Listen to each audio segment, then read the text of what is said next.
Hey there, and welcome to this week's From the Vault episode from the Magdalen House podcast. We are a 501c3 nonprofit organization based in Dallas, Texas, and known affectionately by many as Maggies. Every first and third Wednesday, we bring you a new release.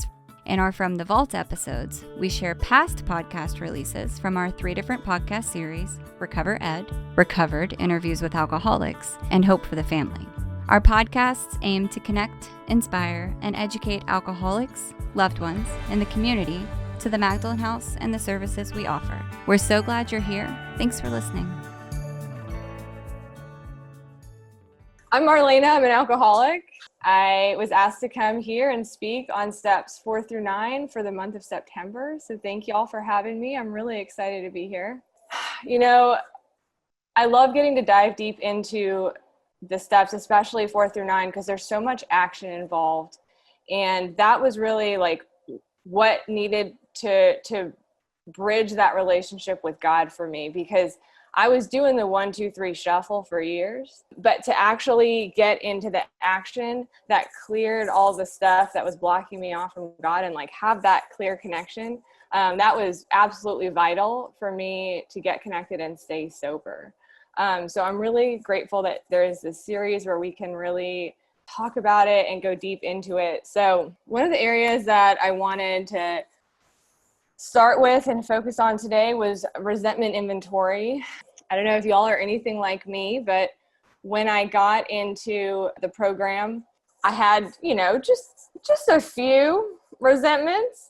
Nothing big, but that's a lie. I had so many resentments. I was ruled by resentments. Resentments at my family, resentments at, my boyfriend, resentments at treatment centers, resentments at the 12-step programs. I was convinced that I had been wronged by so many, and that if anyone else had been wronged the way that I was wronged, they would drink like I drank.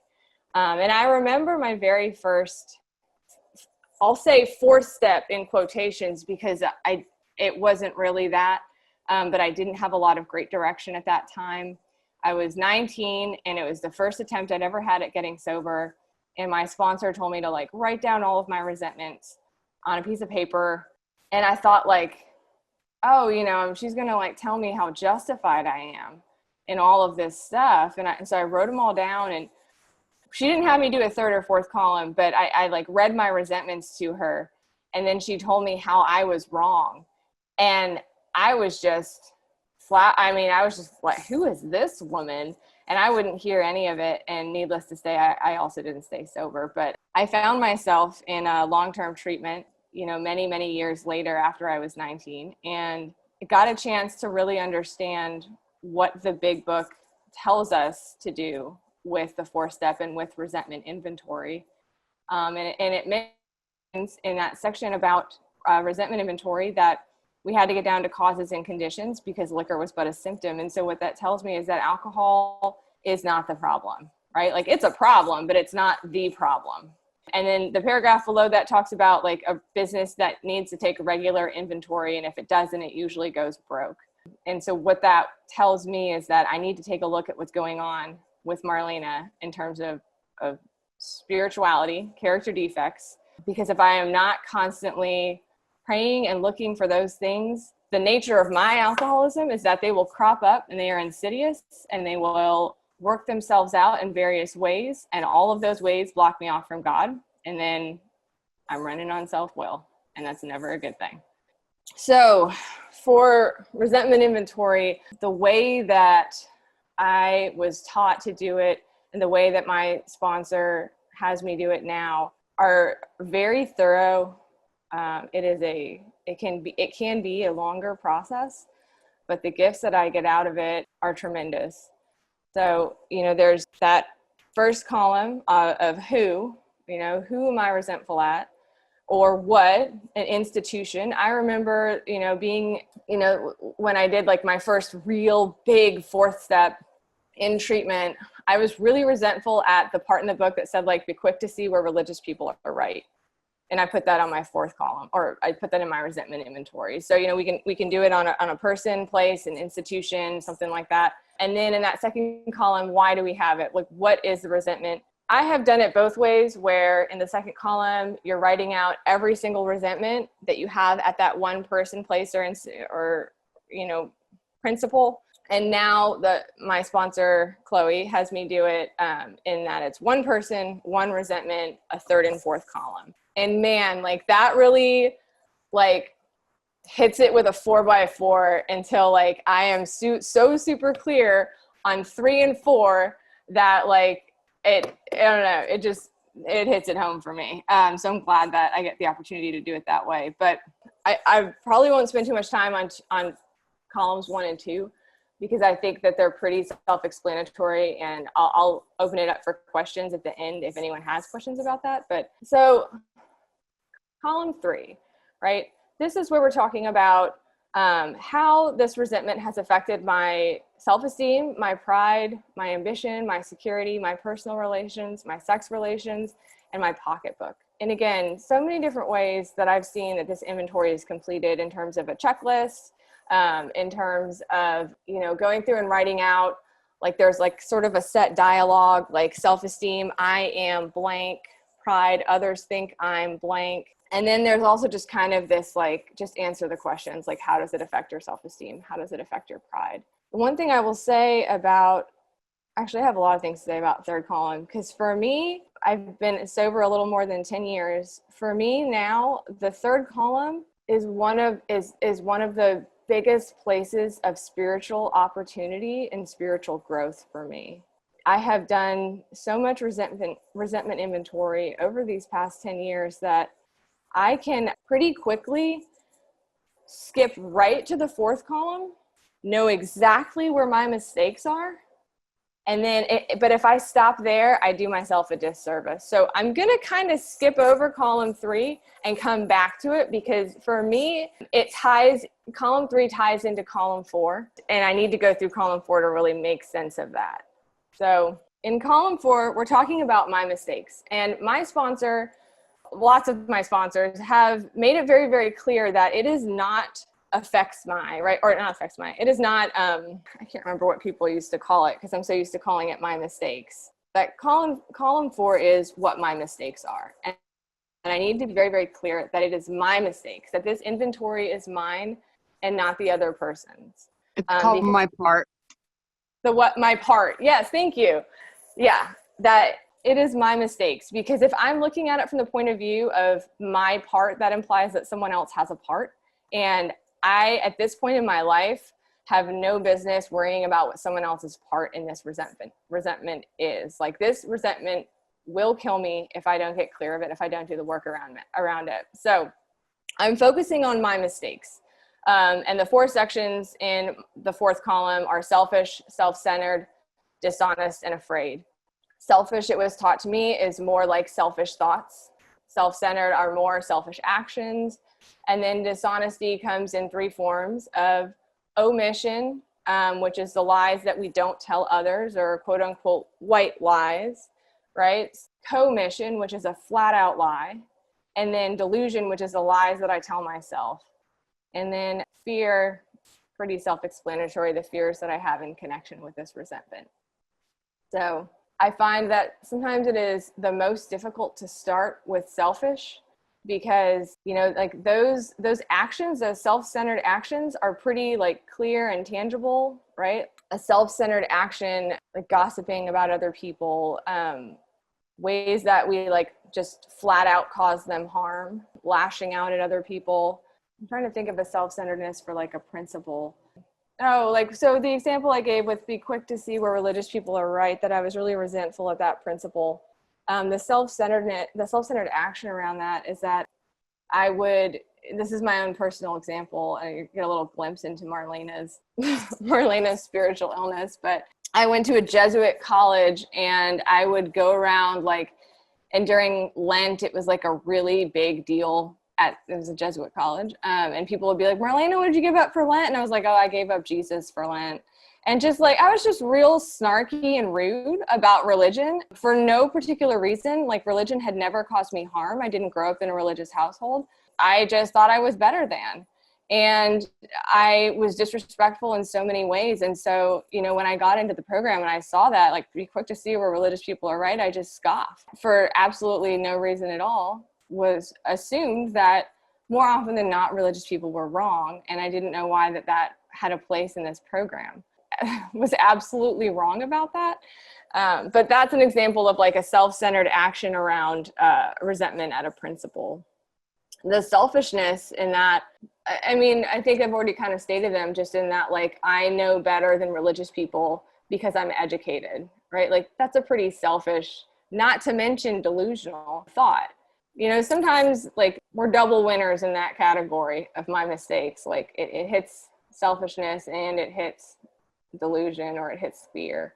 I find, like, with dishonesty, I mean, when I first got sober, there was a lot of commission, just flat out lies to everybody about everything.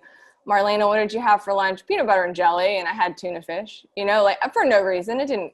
Who cares what I ate for lunch? But I would just lie about everything because that's just what my life had been like, constant lying. But the longer that I got sober, or the longer that I stayed sober, the less commission there was, and the more dishonesty would crop up in the form of omission or delusion, especially delusion.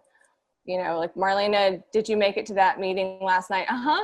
Like, that would be more like an omission, because I'm not like flat out saying, yes, I went to the meeting and this is what I talked about, but I'm just not acknowledging the truth, which is that, like, oh no, I didn't go to that meeting. And then delusion, like just lying to myself about various things, that, people have it out for me, that I'm, I know better than, just self-manifested in various ways is really what that comes down to.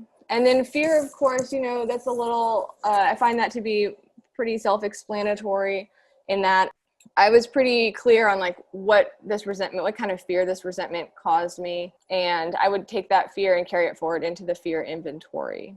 One of the things that I want to touch on, and I said I would come back to the third column, when we have the third column, and I'm not saying that, like, however your sponsor is telling you to do it is wrong. Like, there are different interpretations from the book.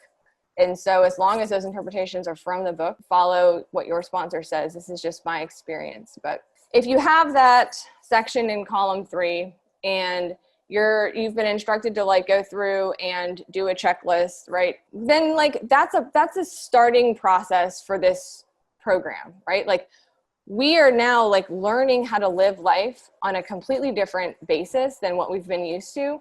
And so just even the very idea of looking more than on the surface of how these resentments affect us, because I can live in columns 1 and 2 all day long. I'm super clear on that, no matter how sick I am. But you get to column 3 and it's like, okay, does this affect your self-esteem? It's like, oh gosh, I never really even thought of that. Yeah, I guess it does. Does this affect your ambition and security? Yeah, I never thought of that. I guess it does. I mean, so even there's value in that checklist, that you can start to see how this resentment has affected so many different areas of your life that you probably never really thought of. Maybe you did, but I certainly didn't. I was really just usually too focused on column 2 to ever get further than that. And so coming in and doing that checklist is still like a good growing period. But I think learning how to tie your mistakes into what that affects has shown me, like, how deeply these resentments don't just cause harm to other people, but how they create an insidious cycle within myself that keeps me looking at the world in a very, like, unhealthy way. If you're going through and you've been instructed to do column 3, where there's kind of like a dialogue box, or I don't know if dialogue is the right word, but these sort of prompts, right? Like self-esteem, I am blank. Pride, others think I'm blank. Security, I need blank to be okay. Ambition, I wanted blank to happen. Personal relations, this is the one that I don't particularly like, but the prompt starts with real friends, blank. Like, what do real friends do? And then sex relations, real men, real women. And then pocketbook is, I haven't seen prompts for that. Like, just how has it affected your pocketbook? I think that the third column can be a little tricky because it's quite easy and common for me to start to get caught up in the way that things ought to be. So for example, like if you're resentful at a partner that caused you like emotional harm or physical harm, and you get to security, like, and you're saying like, I need to be physically safe to be okay. Like that's a true statement, right? Like you should be able to be physically safe. Like love should not hurt. Like that's not a mistaken belief at how you approach the world. So like I would not put that in my third column. I try to look at third column in terms of like the mistaken beliefs at how I approach the world, because the actions that I take in the fourth column bring me back into the third column, and that's how I show up in the world. My mistakes lead me into this mistaken and delusional way of living in the world, which caused me to make these mistakes, which caused me to live in this mistaken, delusional way that I approach the world. Does that make sense at all? Okay, so I'm going to read you like a couple examples of inventory that will hopefully show you what I mean by that, because I know that it can sound a little confusing. So I had a resentment at my husband because he doesn't enforce the rules with the kids, or he only enforces like certain rules. In my third column, I had under self-esteem that I'm not important. In my pride, others think that I'm not important. In ambition, I wanted my word to be law. In security, I need control to be okay. In personal relations, only bad parents act that way. Sex relations, men should be hard so women can be soft. And then I didn't have anything in pocketbook. And so these things that I've read that I talked about, like, first of all, almost any time that I do third column, my self-esteem is that I am not important. Like I will, if I look through every single one of these resentments, and this is like a fairly recent fourth step, like within the last year, every single one of my third columns, no matter who the person is or what the resentment is, my self-esteem is that I am not important. When I saw that, like it took my breath away, because I wouldn't have seen that without doing this work, but that I show up in this world with this core belief that I don't think I'm important and that others don't think I'm important. And I know that intellectually, like, that is not true, that I am important and that there are other people who think I'm important and value me, but that in my core, that's not how I show up. And that's evident in this inventory. And that's really good knowledge for me to have. That ambition, I wanted my word to be law. Like, that is not a God-centered belief in how I approach the world. That's a self-centered belief in how I approach the world. Insecurity, that I need control to be okay. Again, not God-centered, completely self-centered. Only bad parents act this way. Like, that is me being the judge and jury of another parent and how they show up. And it creates a huge conflict in my marriage. Men should be hard so that women can be soft. Like, again, we're talking about like gender roles and men and women, and why is it that one has to be one way and the other has to be another way? Like, shouldn't there be characteristics of both hardness and softness in both of us? So I hope that example makes more sense in what I was talking about in the importance of the third column. Because when I look at the fourth column and I see like the areas that I'm selfish, self-centered, dishonest, and afraid, like I can acknowledge that those are mistakes and those things are wrong, and that I can see how I've created that resentment for myself. But I take it a step further when I bring it back to the third column and look at how deeply this resentment and my subsequent actions have affected me in not just my relationship with this one person, but really in my relationship with the world. Because these things crop up in various ways with various resentments and various people. I know that was kind of a lot. Does anyone have any questions specifically about that, what I just said? Okay, so, when I got to this point in treatment, I had been they kept me on the third step for like a month in long-term treatment. And so by the time I got to the fourth step, number one, I was so amazed that I had stayed in treatment, that I had been sober that long, that I was actually now to the point of like really wanting to do the work so that I could stay sober. Because me, in my experience, like I got to treatment and I didn't really want to be sober. I wanted to want to be sober. And so that desire, that little tiny mustard seed of wanting to want to be sober, that and God got me through those first steps 1 through 3, the first couple of months. And so when I got to the fourth step and I was sober and somewhat happy and felt like maybe I would be able to get this sobriety thing, I really didn't want to mess it up. And so when my sponsor gave me instructions for the fourth step, I can tell you with complete integrity that I went after that with the desperation of a drowning man. I would get up early to write. I would stay up late to write. I remember someone told me like thirsty paper, juicy pen. And like, I just kept telling myself that over and over, like thirsty paper, juicy pen, and just kept writing, because especially like when this is the first time that you've done it, or even if it's like the 50th time you've done it, it can be overwhelming and it can be really challenging. And like, if you know how long a fourth step can be, when you sit down to write another one, it can kind of just like stop you in your tracks. My suggestion to that is to just take it little by little. Like there were periods where I would only go through and write column 1.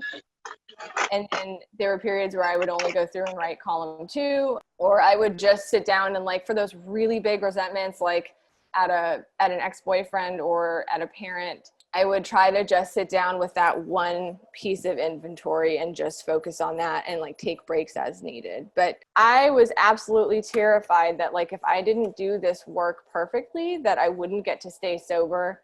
And I like want to reassure everyone that my experience was that like I poured my heart into it. Like I really did. I did the absolute best that my brain could handle at that time. And if I go back and look at that fourth column from 10 years ago now, like, was it like a ideal fourth column? Like, no, it wasn't. It wasn't very good, but it was absolutely the best with what I could do at the time. And I think that God meets us where we're at. That was pretty important for me. And I just trusted that, my sponsor told me that, and I just had to trust it. But, I went through like really thoroughly in that first fourth step. And I think I had about 80 resentments. God bless my sponsor for listening to all of it. But I had about 80 resentments, and some of them were like all the way back to elementary school with people that I was resentful at.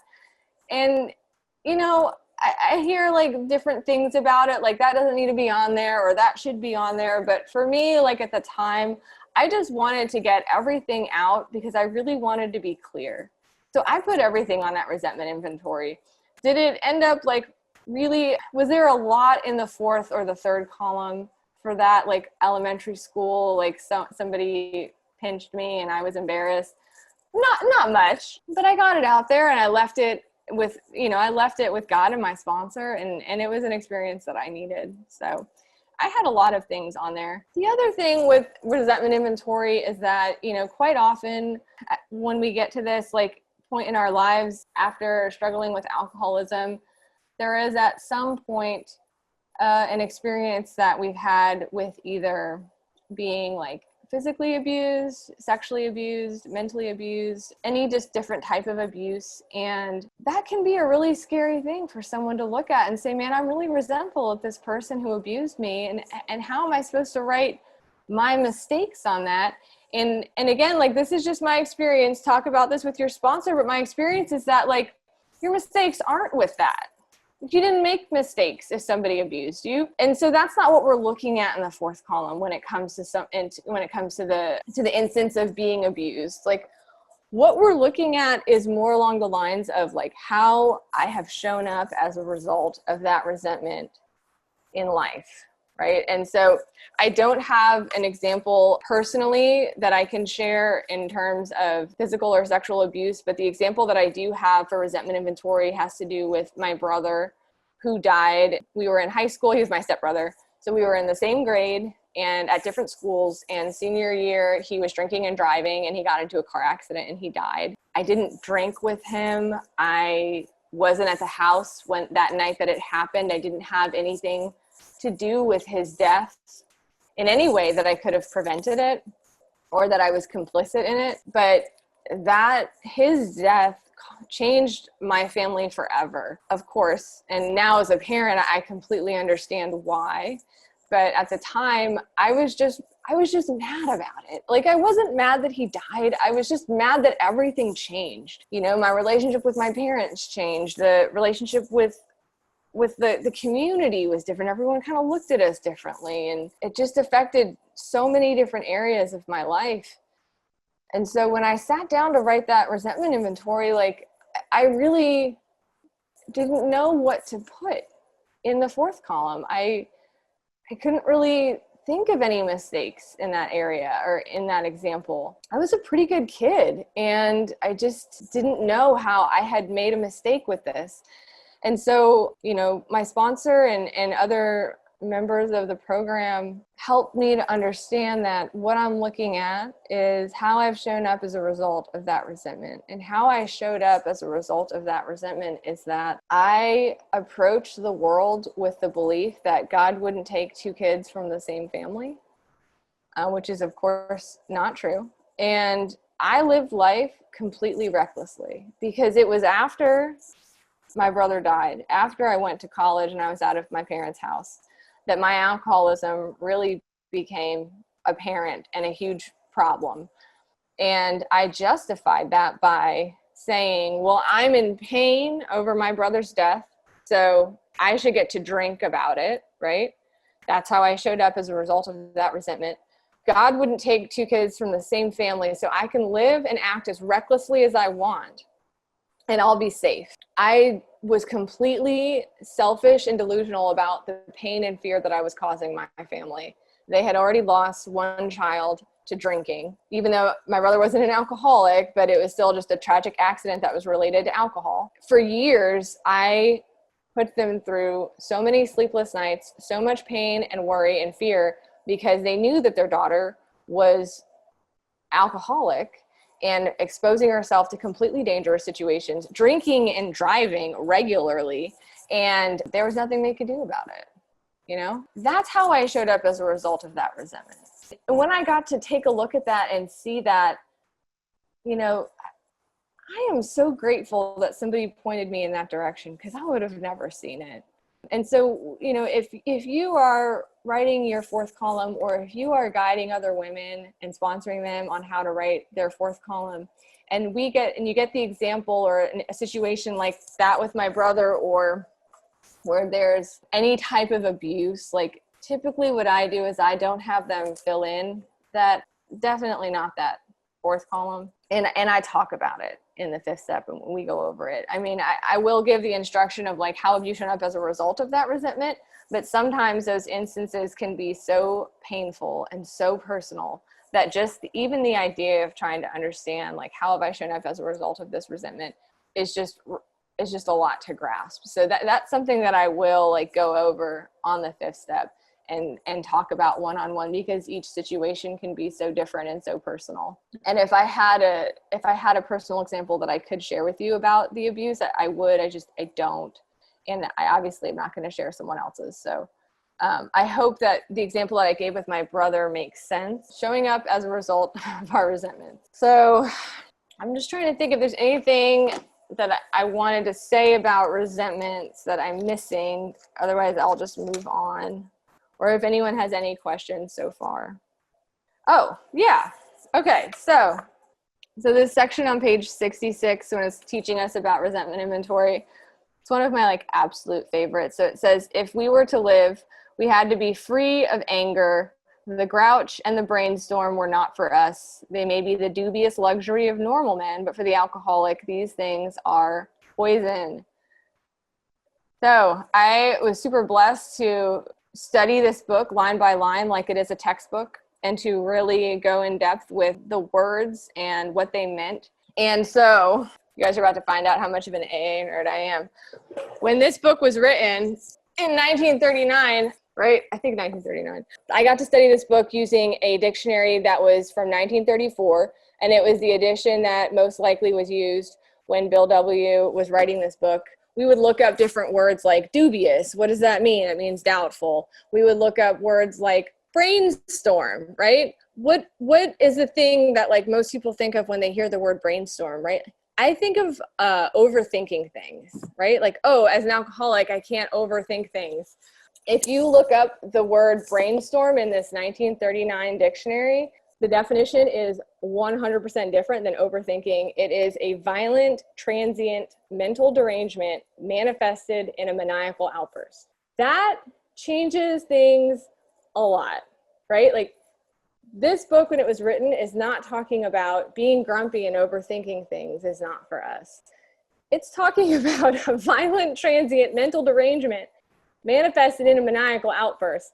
Or like, I think it says in there, like a sudden burst of insanity, like to summarize all those fancy words, a subtle burst of insanity. Yeah, no, that's not for me. And I absolutely have been a victim of subtle bursts of insane thinking. And so like, that is why something like the resentment inventory is so vital for us as alcoholics, because we have to get clear on the mistakes that we're making and the actions that we're taking that are keeping us stuck in this resentment, because it tells us that like that is poison, right?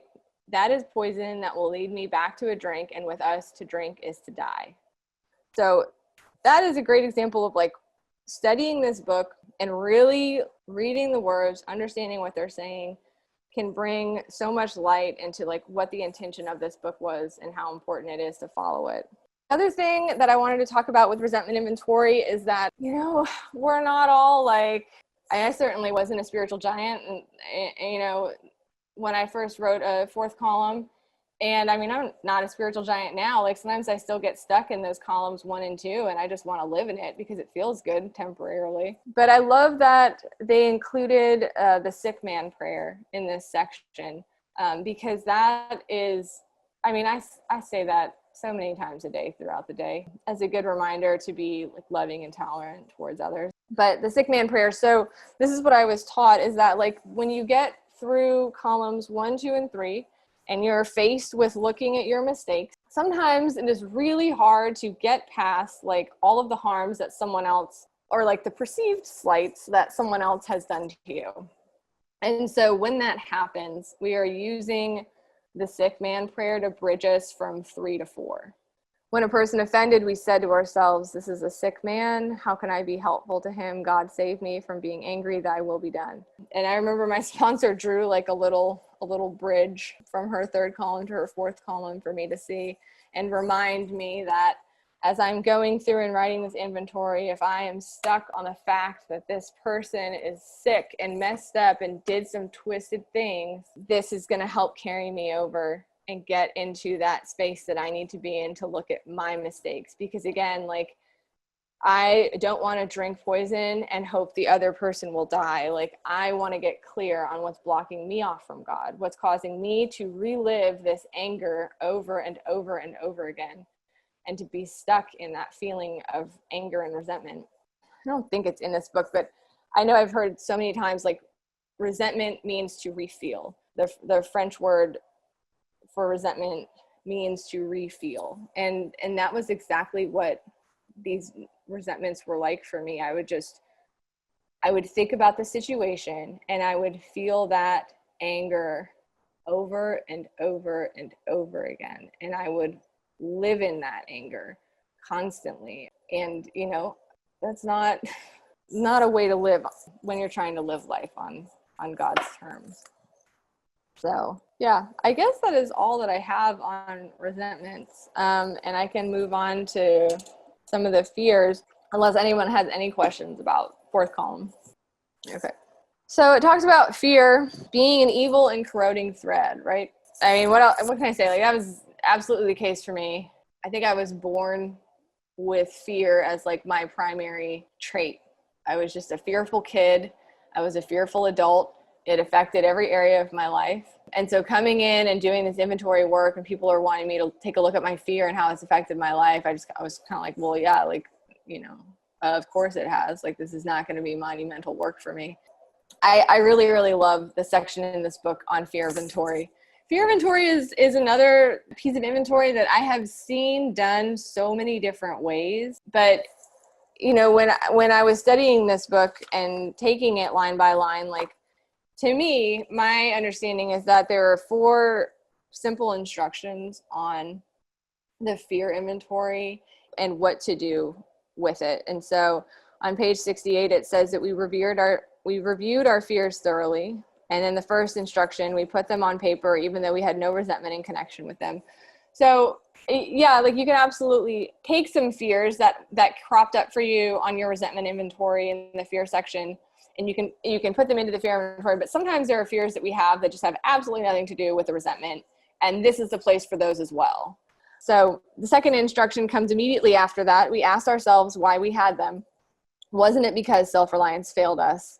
Self-reliance was good as far as it went, but it didn't go far enough, right? So in this section, here's the main takeaway for me and for how I instruct other women on this is that if I'm living in fear, I am not relying on God. My reliance is most often on self and occasionally on other people to make things okay and soothe this fear.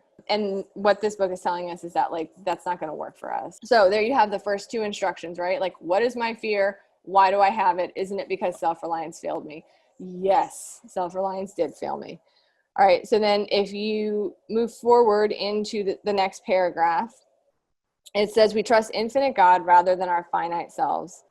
We are in the world to play the role he assigns. Just to the extent that we do as we think he would have us and humbly rely on him, does he enable us to match calamity with serenity. It's easy to miss that third instruction because I just read it and I was like, wait, where'd it go? It says, just to the extent that we do as we think he would have us. Okay, so what would God have me do? That being the third instruction. What would God have me do? This is where he enables us to match calamity with serenity. When I'm sitting down and writing a fear inventory and I'm getting to this section on what God would have me do, I try to focus on things that are like tangible actions that I can actually go do. So if I'm really scared that I'm not going to get recognized at work for something, and my reliance is on myself to like make myself look really good, and my reliance is on management to like validate me, what would God have me do? Like, God would have me like put my patient care first and not worry about recognition. So when I go into work that day, what am I doing? I am focusing on making sure that like I am showing up for my patients the way that God would have me show up for them, regardless of who is watching. Okay. Or what would God have me do? Like, call and check in with a sponsee. I can call and do that at any time. Call and check in with a friend in the program. Stuff like that. Like, those are tangible things that I can go and do. I'm like, would God have me solve world hunger? Maybe, but I'm not going to be able to do that day. So like that, I'm not going to put that on there. I want them to be action steps that I can take. And then in the next paragraph, it gives us the fourth instruction. Towards the bottom, it says, we ask him to remove our fear and direct our attention to what he would have us be at once we commence to outgrow fear. Okay, so that is the very subtle fourth instruction. What would God have me be? When I look at myself from that point of view, from that question, what would God have me be? It clears up so much. Like, what would God have me be? God would have me be humble and helpful. God would have me be honest and have integrity, no matter what other people think or what other people see. You know, like when I get quiet and I think about how God would have me show up as a person, as a woman in recovery, I feel a sudden connection with God that just kind of warms me. And I know in my heart, like, what he would have me be. And it says, and this is really, really important, that word, we commence. Like, I would highlight, underline, arrows, asterisk, right, that word, because we start to outgrow fear. It doesn't just go away. Like, do I still have that fear about work? Absolutely. But it has started to get better because why? Because I'm doing what God would have me do. And I know in my heart who God would have me be. And as long as I'm praying to live up to those ideals and taking action to do so, that fear is going to slowly start to creep away. And eventually, yeah, like some fears actually do go away. Some fears, like for me, like parental fears for my child, like there's always kind of this baseline fear. And like sometimes it's more like giving it to God, and sometimes it's more like take the reins and I need to come back and get some help with that. But those two questions in the book, what would God have me do and what would God have me be? I carry those questions forward with me in not just when I'm doing fear inventory. For me, like they give me sudden clarity in whatever the moment is and whatever's being presented. You know, if I'm having a moment where I'm resentful, if I'm having a moment where I want to be dishonest or I'm about to be really selfish, there's a moment where I'm in doubt, I personally will pause and bring those two questions into my mind and into my focus. And I'm able to see pretty clearly like what the next move is. And I just find those to be really helpful. My sponsor does like now, fear inventory is a little different. It's more, how do I show up as a result of this fear? And that is pretty scary to look at sometimes and really helpful. So I love that my sponsor has me do that. And then how do I show up when like I'm trusting God? So I get to see these two like very different ways of showing up in the world when I have this fear. Like here's how I act when I'm living in this fear and I'm not God-centered. And then here is how I would act if I was bringing God into this, if I was showing up the way that God would have me show up. And to see them, you know, side by side on paper and just be like, wow, you know, that is really profound and really helpful, because it definitely for me like drives me more to seek God and to go in that other direction, because I don't want to show up the way that I'm seeing on paper Marlena shows up if she's acting out of fear. It's not pretty and it's not really fun for anybody around me. Does anyone have any questions about that? No. I must be a really good explainer. So I don't really want to start sex inventory. There's only 10 minutes left. I don't want to get cut off in the middle of it. Let me look back through resentment and fear and see if there's anything that I've missed. Hey, Marlena. Yeah. Could you talk about the fancied or real?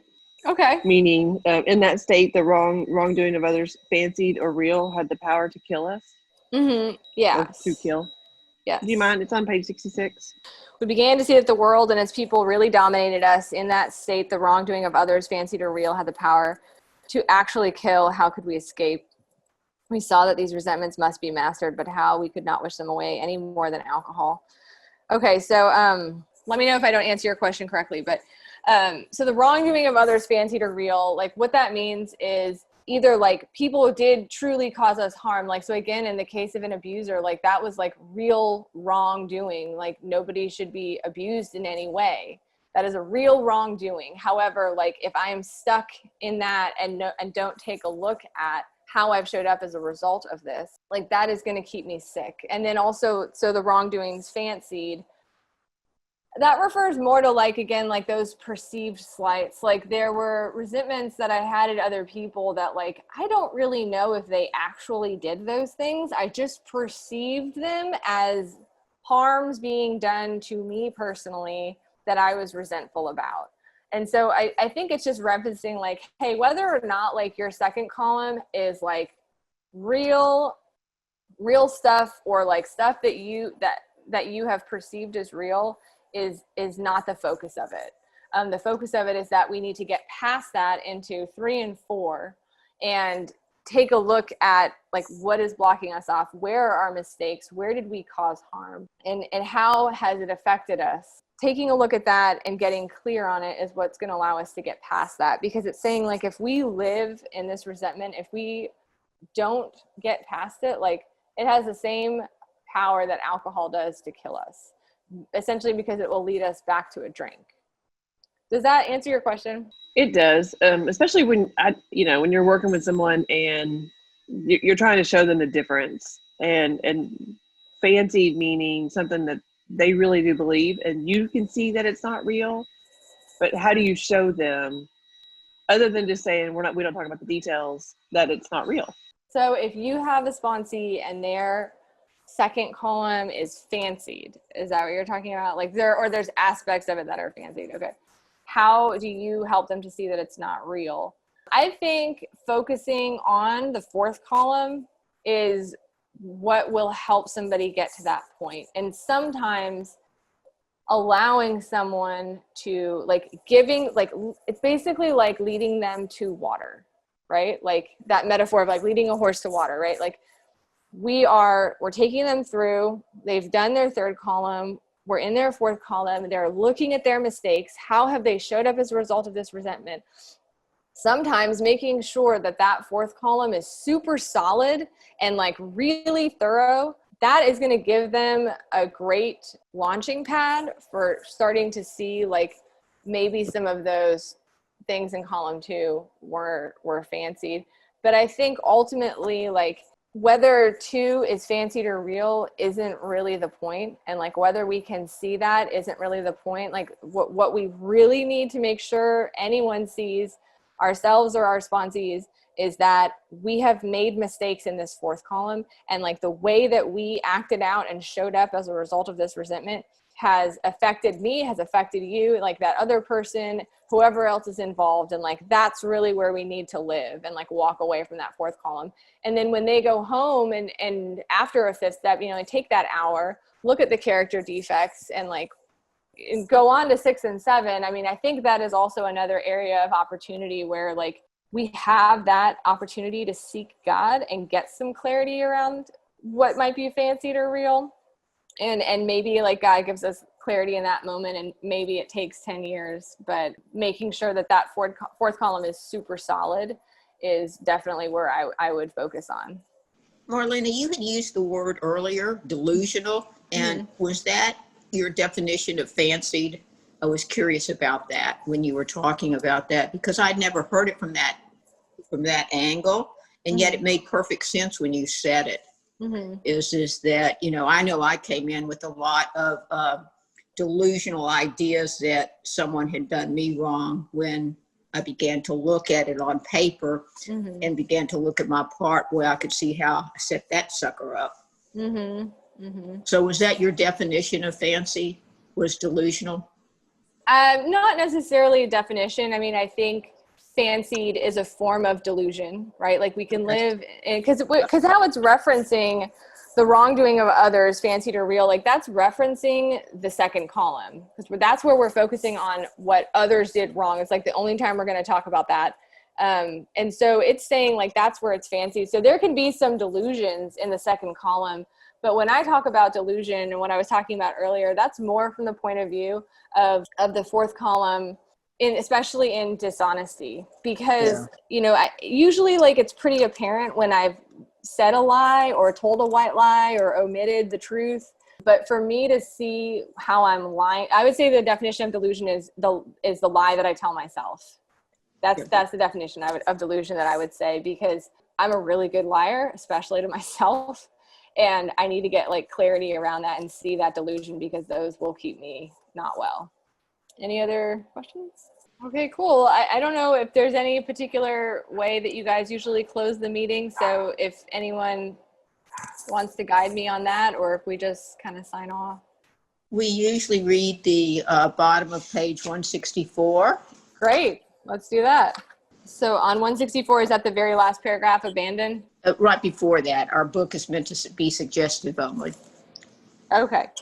Our book is meant to be suggestive only. We realize we know only a little. God will constantly disclose more to you and to us. Ask him in your morning meditation what you can do each day for the man who is still sick. The answers will come if your own house is in order. But obviously you cannot transmit something you haven't got. See to it that your relationship with him is right, and great events will come to pass for you and countless others.